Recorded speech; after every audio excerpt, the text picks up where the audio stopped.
মমতা বন্দ্যোপাধ্যায় অবশেষে সন্দেশখালীর মাটিতে পা রাখলেন মুখ্যমন্ত্রী মমতা বন্দ্যোপাধ্যায়। সেখানে দাঁড়িয়ে বড় বার্তা দিলেন মুখ্যমন্ত্রী।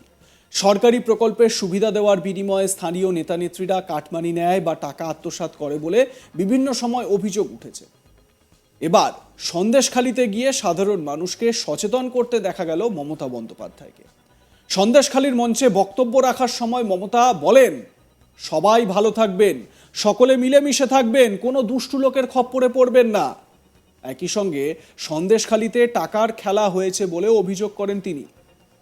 এবারে প্রশ্ন হচ্ছে, মমতা বন্দ্যোপাধ্যায় কাকে দুষ্টু লোক বললেন এবং কার খপ্পর থেকে সন্দেশখালীর সাধারণ মানুষকে সাবধানে থাকার কথা বললেন? টাকার খেলাই বা কি হয়েছে, কি ইঙ্গিত করতে চাইলেন মুখ্যমন্ত্রী মমতা বন্দ্যোপাধ্যায়? আসবো বিশ্লেষণে, তবে তার আগে আপনাদের দেখাবো মমতা বন্দ্যোপাধ্যায় মঞ্চ থেকে কি বলেছেন। সবাই ভালো থাকবেন আর মিলেমিশে থাকবেন, কোনো দুষ্টু লোকের খপ্পরে পড়বেন না। আর মনে রাখবেন, কোনো মেয়েরা কেউ ডাকলেও আর চলে গেল সেটাও যাবেন না। আগে দুটো ব্রিজ করে দিয়েছি, আবার আমি একটা ব্রিজের কথা বলে গেলাম।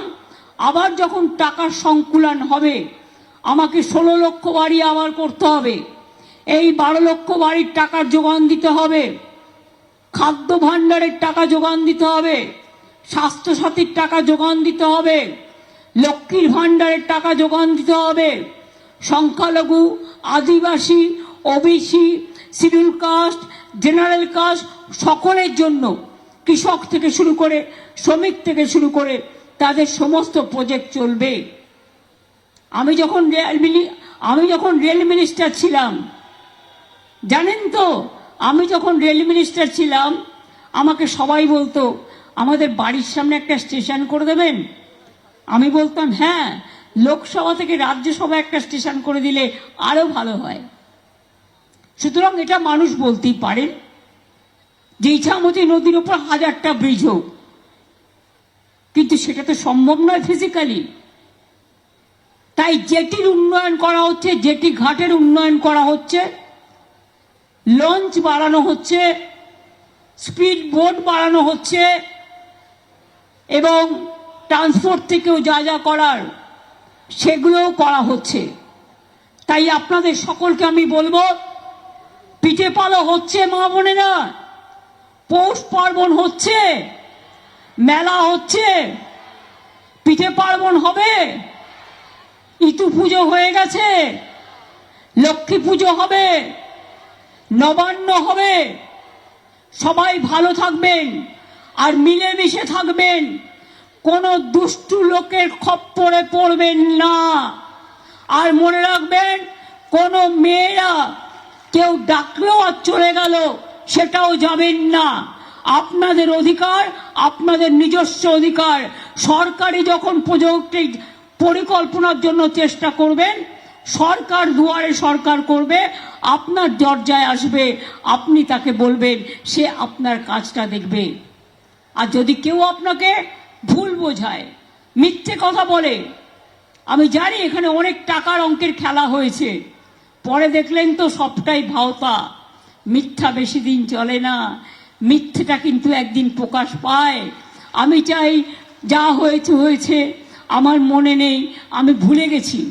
আমি মনে রাখতে চাই, সন্দেশখালীর মেয়েরা, ছেলেরা, তারা 1 নম্বর স্থানে আসুক, তারা ভারতবর্ষে 1 নম্বর হোক, তারা সারা বিশ্ব জয় করুক, সারা বিশ্বে 1 নম্বর হোক, তারা এগিয়ে যাক, তারা এগিয়ে চলুক, এবং তারা গান গেয়ে বলুক, শুকনো গাঙে আসুক জীবনেরও বন্যার উদ্যম কৌতুক, শুকনো গাঙে আসুক জীবনেরও জয় গান গাও, জীবনেরও জয় গান গাও, জীবনেরও জয় গান গাও। জীর্ণ পুরাতন যাক ভেসে যাক, যাক ভেসে যাক, যাক ভেসে যাক। খুব ইন্টারেস্টিং বিষয় হলো, মমতা বন্দ্যোপাধ্যায় তিনি এই ভরা মঞ্চ থেকে পিঠে পার্বণের কথাও বললেন, আবার বললেন দুষ্টু লোকেদের খপ্পর থেকে বেঁচে থাকতে। আপনারা এই সন্দেশখালী কাণ্ডের সময় ভীষণ রকমভাবে শুনেছিলেন যে বাড়ির মহিলাদের রাত বিরেতে ডেকে নিয়ে যাওয়া হতো পার্টি অফিসে, তৃণমূলের পার্টি অফিসে, সেখানে নাকি পিঠে করতে বলা হতো। তো সেই জায়গা থেকেও এটা খুব ইন্টারেস্টিং মমতা বন্দ্যোপাধ্যায়ের আজকের এই বক্তব্যে। উল্লেখ্য, রাজ্য রাজনীতিতে অতি পরিচিত নাম উত্তর 24 পরগনার সন্দেশখালী। শেখ শাহজাহান ও তার সাঙ্গপাঙ্গদের বিরুদ্ধে স্থানীয়দের আন্দোলনকে ঘিরে দফায় দফায় শিরোনামে উঠে এসেছে এই জায়গা। পরবর্তীতে লোকসভা নির্বাচনের সময় সেখানে বিজেপির হয়ে লড়াইয়ে নামেন রেখা পাত্র। বারবার আলোচনার কেন্দ্রবিন্দুতে এসেছেন রেখা। নির্বাচনী লড়াইয়ে রেখার পাশে দেখা গিয়েছে এলাকার বহু সাধারণ মানুষকে। এদিকে গোটা সন্দেশখালী পর্বে বারবার প্রশ্ন উঠেছে মমতা বন্দ্যোপাধ্যায় কবে যাবেন সেখানে। অবশেষে 30শে ডিসেম্বর সোমবার সন্দেশখালী গেলেন মমতা বন্দ্যোপাধ্যায়।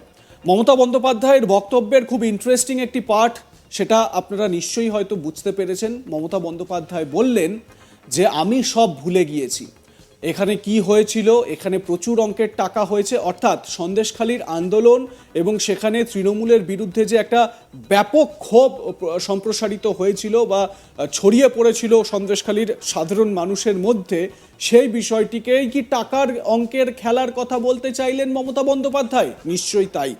একই সঙ্গে মমতা বন্দ্যোপাধ্যায় বললেন যে আমি সব ভুলে গেছি, যা হয়েছিল সব ভুলে গেছি। কোথাও কি এটা সন্দেশখালীতে দাঁড়িয়ে সন্দেশখালীর ওই প্রত্যন্ত গ্রামের বউ রেখা পাত্র, তার উদ্দেশ্যেও মমতা বন্দ্যোপাধ্যায়ের বার্তা? খুব স্বাভাবিকভাবে এই প্রশ্নগুলো উঠতে শুরু করেছে। কয়েকদিন আগে শুভেন্দু অধিকারী মমতা বন্দ্যোপাধ্যায়ের এই সন্দেশখালী আসা প্রসঙ্গে বলেছিলেন, মমতা ব্যানার্জি যতই চেষ্টা করুন সন্দেশখালী বিজেপির সঙ্গে রয়েছে। এটা বলার পেছনে একটা কারণ রয়েছে। বসিরহাট লোকসভা কেন্দ্রের অন্তর্গত এই সন্দেশখালী যে বিধানসভা, সেই বিধানসভাতে বিজেপি প্রার্থী রেখা পাত্র লিড করেছিলেন 7,000 ভোটে। খুব স্বাভাবিক মমতা বন্দ্যোপাধ্যায় এই বিষয়টিকেই কিন্তু মাথায় রেখেছেন। সন্দেশখালী আন্দোলনের সময় প্রত্যেকেই চাইছিলেন মমতা বন্দ্যোপাধ্যায় হয়তো একবার সন্দেশখালী যাবেন, সেখানে গ্রামের মহিলাদের সঙ্গে দেখা করবেন, তাদের দুঃখ কষ্টের কথা জানার চেষ্টা করবেন, সেখানে তাদের বিরুদ্ধে কি অন্যায় হয়েছে, তাদের জমি জমা কিভাবে কেড়ে নেওয়া হয়েছে, মহিলাদের সঙ্গে কি কি নির্যাতন হয়েছে, সেগুলো মুখ্যমন্ত্রী জানার চেষ্টা করবেন। স্বভাবসিদ্ধ ভঙ্গিতে মমতা ব্যানার্জি যেটা করে থাকেন, মানুষের মধ্যে মিশে যান, কিন্তু সেই সময় তিনি যাননি। তো সেই জায়গা থেকেও বারবার কথা উঠতে শুরু করেছিল। উল্টে শুভেন্দু অধিকারী বারবার ছুটে গিয়েছিলেন এই সন্দেশখালীতে, গ্রামের মানুষের সঙ্গে একাত্ম হয়েছিলেন। সেখানে সন্দেশখালীতে গ্রামের মহিলারা তারা শুভেন্দু অধিকারীর পায়ে হাত দিয়ে নমস্কারও করেছিলেন, কারণ তারা ভরসা পেয়েছিলেন তাদের একজন দাদাকে তারা পেয়েছেন। সেখানে মমতা বন্দ্যোপাধ্যায় কেন যাননি, এই নিয়ে অনেক প্রশ্ন ছিল। অবশেষে মমতা সেখানে গেলেন এবং এই সন্দেশখালীর মঞ্চ থেকেই বড় বার্তা দিলেন মুখ্যমন্ত্রী। আপনাদের কি মনে হয় জানাতে ভুলবেন না। লাইক, কমেন্ট, শেয়ার করুন। দেখতে থাকুন আজ তাক বাংলা। অবশ্যই হোয়াটসঅ্যাপ চ্যানেল ফলো করবেন।